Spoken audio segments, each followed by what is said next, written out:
नमस्कार छात्रों, मैं हूं निरंजन कुमार और आप देख रहे हैं आपका अपना YouTube channel star coaching centre Jamui. आज इस वीडियो में हम आपको बताने वाले हैं 10वीं कक्षा के प्रश्नावली 9.1 का 7वां नंबर प्रश्न। इसके पहले के प्रश्न को हम इस यूट्यूब चैनल पर अपलोड कर चुके हैं। यदि आप उनको नहीं देख पाए हैं तो इस चैनल के प्लेलिस्ट में जाकर के सभी प्रश्नों का हल आसानी से देख सकते हैं। तो चलिए बिना देर किए हुए देखते हैं प्रश्न संख्या 7 को। इसमें कहता है भूमि के एक बिंदु से एक 20 मीटर ऊंचे भवन के शिखर पर लगी एक संचार मीनार के तल और शिखर के उन्नयन कोण क्रमशः 45 डिग्री और 60 डिग्री है।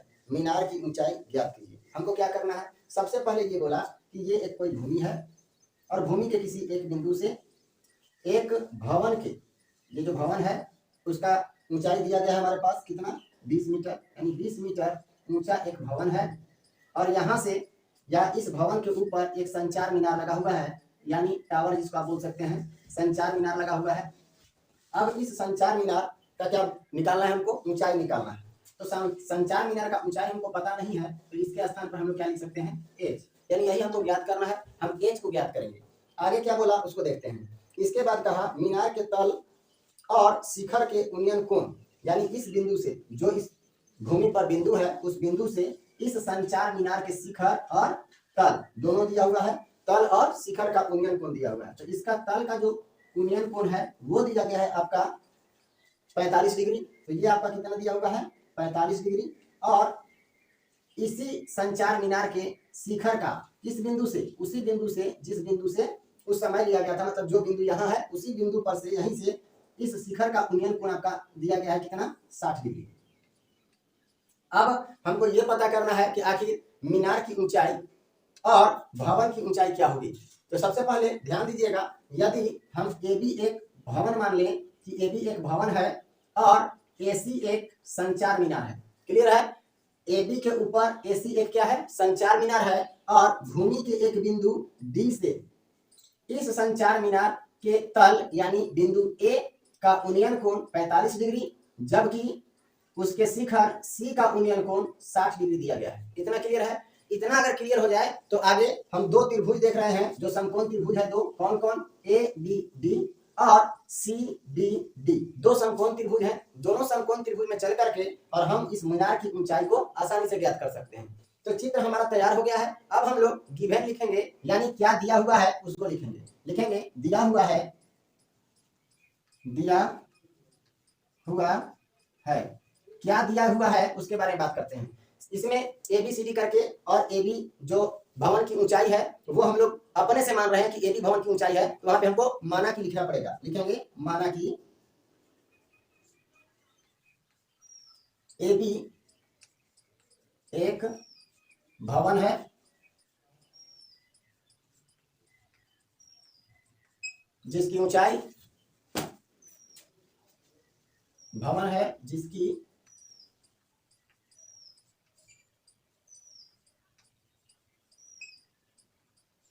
ऊंचाई 20 मीटर है, क्लियर। और क्या दे दिया, इस भवन ए बी पर, लिखेंगे भवन ए बी पर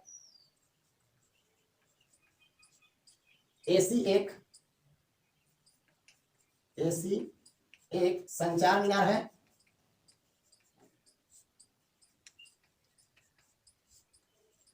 संचार मीनार है जिसकी ऊंचाई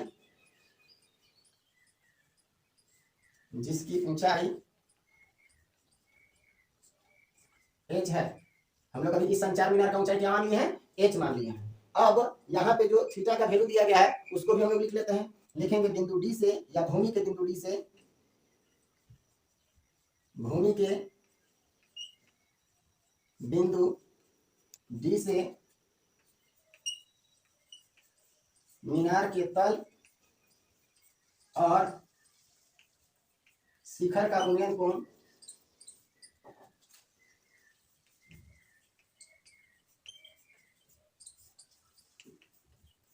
क्रमशः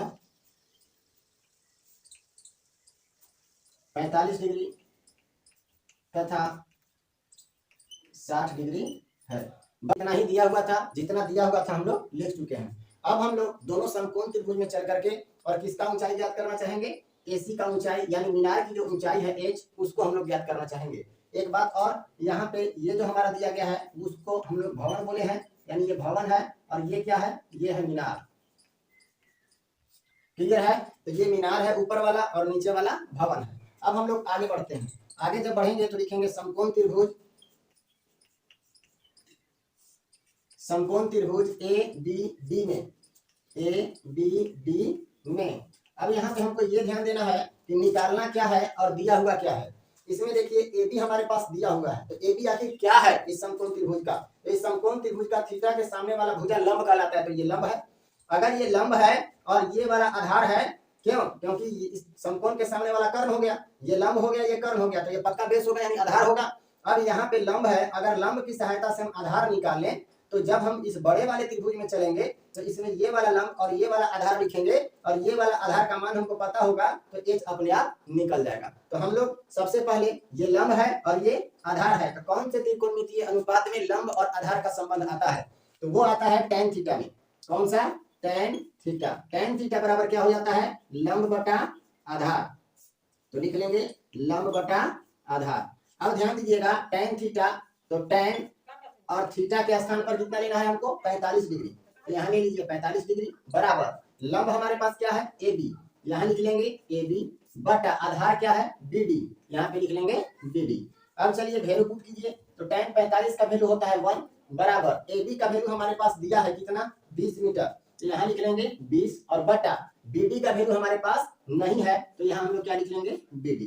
क्लियर है? अब हम लोग क्या करते हैं, इसको तिरछा गुना करते हैं, बटा में कुछ नहीं है तो 1 होगा, जब BD से 1 में गुना करेंगे तो मिलेगा BD और बराबर 20 से 1 में गुना करेंगे तो कितना हो जाएगा, 20, यानी हमारे पास BD का वैल्यू निकल करके आ चुका है। अब जब BD का वैल्यू निकल गया तो हम लोग क्या करेंगे, दूसरे समकोण त्रिभुज में चलेंगे, जो बड़ा वाला समकोण त्रिभुज है CBD। चलिए आगे बढ़ते हैं, लिखेंगे पुनः समकोण त्रिभुज,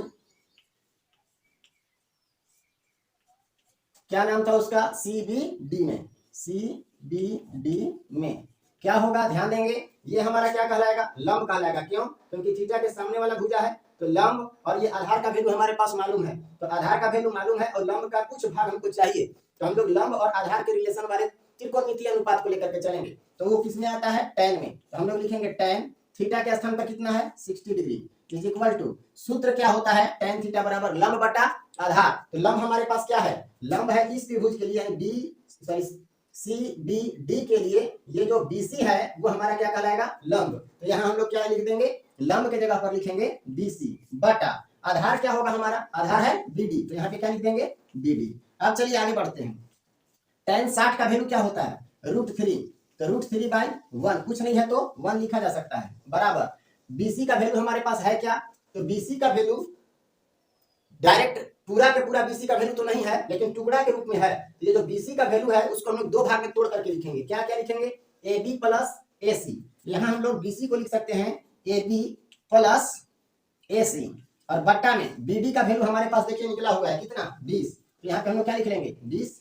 अब चलिए तिर्यक गुना करते हैं, जब तिर्यक गुना करेंगे तो आ जाएगा AB से अगर 1 में गुना करेंगे तो क्या आएगा, AB प्लस AC और बराबर जब इससे इसमें गुना करेंगे तो क्या आ जाएगा, 20√3 आ जाएगा। क्लियर है? आगे बढ़ते हैं, AB प्लस AC में किसका मान दिया गया है, AB का मान दिया हुआ है कितना, 20, तो यहाँ पे हम लोग क्या लिख लेंगे, AB का मान 20 प्लस AC बराबर कितना, 20√3 आ गया। अब चलिए AC का वैल्यू हमको चाहिए, तो AC रहने दीजिए, ये जो आप 20 देख रहे हैं AC के साथ प्लस में है, जब उधर जाएगा तो क्या होगा, माइनस में, तो 20√3 और माइनस में क्या आ जाएगा, 20, दोनों में हम देख रहे हैं कि 20 है, तो 20 को क्या किया जा सकता है, कॉमन किया जा सकता है, तो चलिए AC बराबर हमारा क्या हो जाएगा, 20 को जब हम कॉमन करेंगे तो क्या मिलेगा हमारे पास, √3 और इसमें से 20 को ले लेंगे तो माइनस में क्या मिल जाएगा, 1, इसीलिए AC का वैल्यू हमारे पास कितना आ गया, 20 इंटू √3 माइनस 1, 20 इंटू √3 माइनस